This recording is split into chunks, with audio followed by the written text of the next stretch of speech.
Buenas, bienvenidos a este segmento donde hablaremos sobre la criminología. Mi nombre es Jenny Barrera, perteneciente a la Universidad Bicentenaria Aragua, estudiante de Derecho.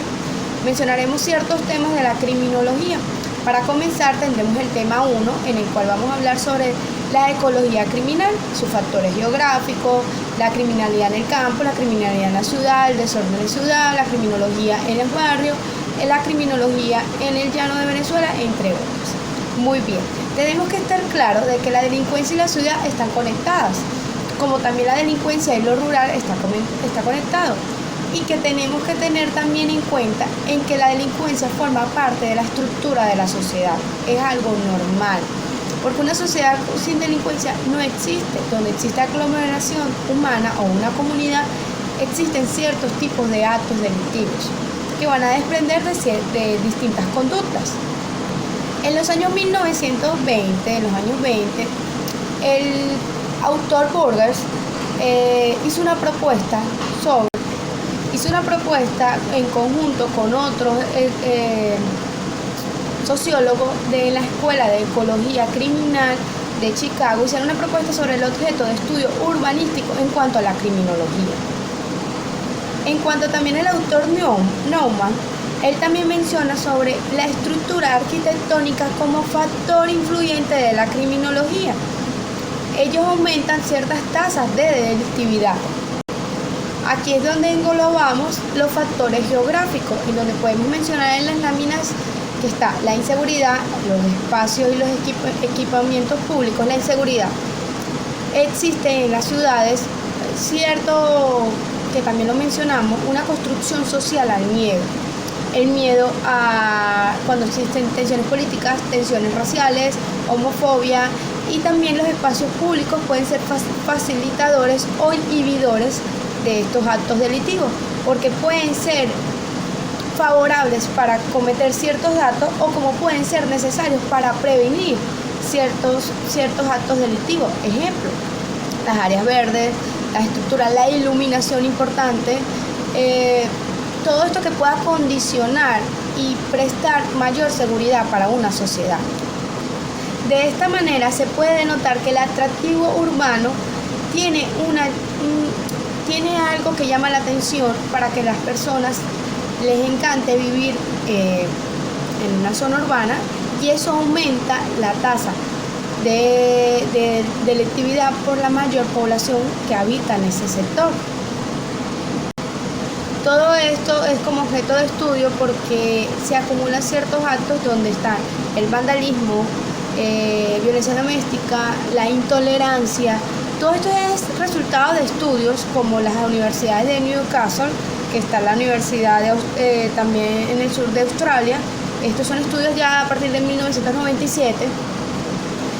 Y todo lo que tenga que ver con la sociedad, porque la sociedad está de mano, la sociología está de mano con la criminología. En este caso mencionamos a Jordi Bojar y Manuel Kars, que ellos mencionan sobre la cultura homogeneizadora de la globalización, es decir, la cantidad de etnias, la cantidad de razas, la cantidad de diversidad social que existe y que está en la globalización, en la actualización de hoy en día, lo que vivimos hoy en día, y eso es lo que produce ciertos actos de intolerancia y actos delictivos.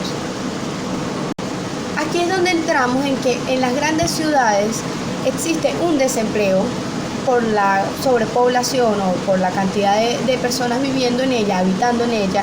Existe una proliferación de armas, un desempleo juvenil, un abandono de hogar, entonces quedan los niños o quedan adolescentes sin hogar y se obligan al robo, delincuencia, al vandalismo, a daños mobiliarios.